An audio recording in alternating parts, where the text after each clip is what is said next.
आपकी खिदमत में मैं हूँ डॉक्टर राजा काशिफ जंजुआ। प्रोग्राम है आज की बात और रेडियो स्टेशन है आपका अपना रेडियो पाकिस्तान कराची।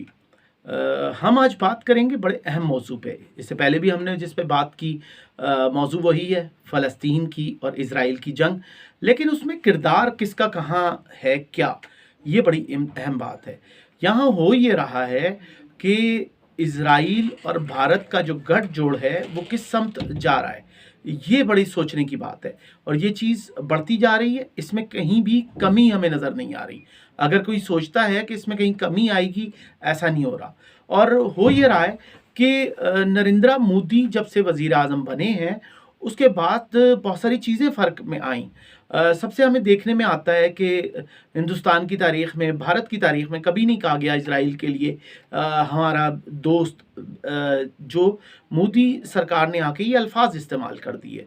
और यानी कि भारत की जो पॉलिसी थी इतनी ओपन कभी नहीं हुई थी, जो हो गई। और इसमें एक और चीज़ भी हम देखते हैं, इंडियन टीवी चैनल्स का बड़ा किरदार है, जहाँ पे हर तरफ हर शख्स एक ही बात करता हुआ हमें नज़र आ रहा है कि भारत सरकार ये कर रही है, भारत सरकार इज़राइल के साथ खड़ी हुई है। मैं खुद जब जाता हूँ इंटरनेशनली इंडियन चैनल्स पे बैठ के पाकिस्तान की बात करता हूँ, मुझे देखने में एक चीज़ ये आती है, वहाँ के सारा मीडिया ओपनली, उनके होस्ट, उनके गेस्ट ओपनली ये बात कहते हुए नज़र आते हैं कि हम इज़राइल के साथ हैं।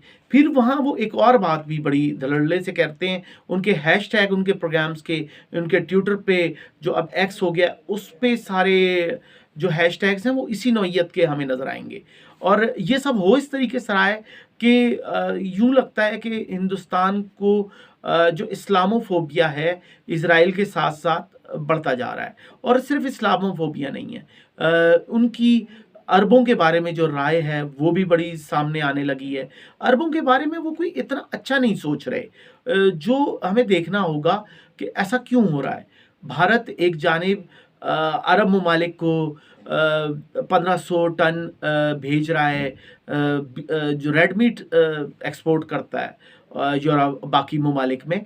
तो दूसरी जानिब वो हिंदुस्तान के अंदर, भारत के अंदर जो कोई अगर गाय की काटे तो उसको ना सिर्फ सजाएँ दे रहा है बल्कि लोग उस पे अटैक करते हैं। ऐसे केसेस हमारे सामने आए रोज़ आ रहे हैं। यहाँ सवाल बहुत सारे उठ रहे हैं और उनमें से हर एक सवाल का जवाब जब हम ढूँढने जाते हैं तो हमें पता एक ही चीज़ चलती है कि इज़राइल के साथ मोहब्बत जो बुनियादी तौर पे है, ये मोहब्बत नहीं है।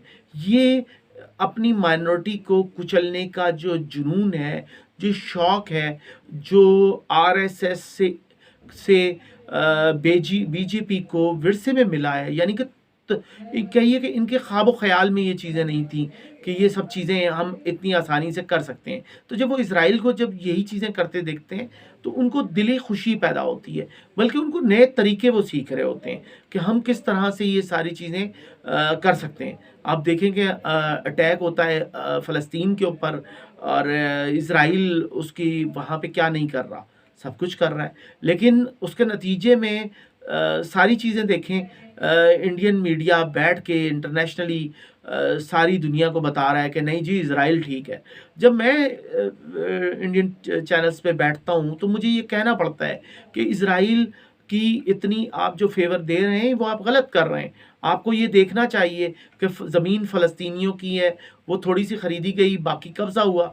हर जंग के बाद होता ये है कि जब जंग ख़त्म होती है तो फ़लस्तीन की ज़मीन के ऊपर मज़ीद कब्ज़ा हो चुका होता है। और ये वो वाहिद जगह है जहाँ पे हमारे पास कोई हल ही नहीं है कि हम इन चीज़ों से किसी तरीके से बाहर आ सकें। हमें सोचना पड़ेगा, हमें देखना पड़ेगा कि हम कहाँ खड़े हुए हैं। भारत ये चीज़ें क्यों नहीं समझता कि उसके पास बहुत बड़ी तादाद में लोग हैं, उसकी पॉपुलेशन है और उसकी पॉपुलेशन का 18% मैं एक इंडियन चैनल पे बैठा हुआ था, जहाँ मैंने ये बात की कि मुस्लिम पॉपुलेशन 14% है। तो उन्होंने कहा नहीं जी अब बढ़ के 18% हो चुकी है। तो अंदाज़ा लगाएँ कि अगर 18% आपकी मुस्लिम पॉपुलेशन है इंडिया में, तो उसके बाद क्या आप उनके बारे में नहीं सोचते? 18-20% कोई छोटी तादाद तो नहीं है। आपको उनके भी बारे में सोचना चाहिए कि उनके क्या सेंटिमेंट्स हैं, उनके क्या इमोशंस हैं, फ़लस्तीन के हवाले से, इज़राइल के हवाले से वो क्या सोचते हैं। जो बात है भारत की, उनका तो कोई रिश्ता संबंध जिसको वो कहते हैं, वो तो बनता ही नहीं है इंडिया के साथ, इंडिया का इज़राइल के साथ। ये चीज़ें देखनी पड़ेंगी और लगता ही है कि दोनों एक जगह जमा हैं। वजह सिर्फ यही है कि अब अरबों से जो नफ़रत है, यूँ कहिए कि इस्लामोफोबिया का हम लफ्ज़ इस्तेमाल करते हैं, ये बढ़ता जा रहा है। इसका नतीजा क्या निकलेगा, ये हमें देखना है।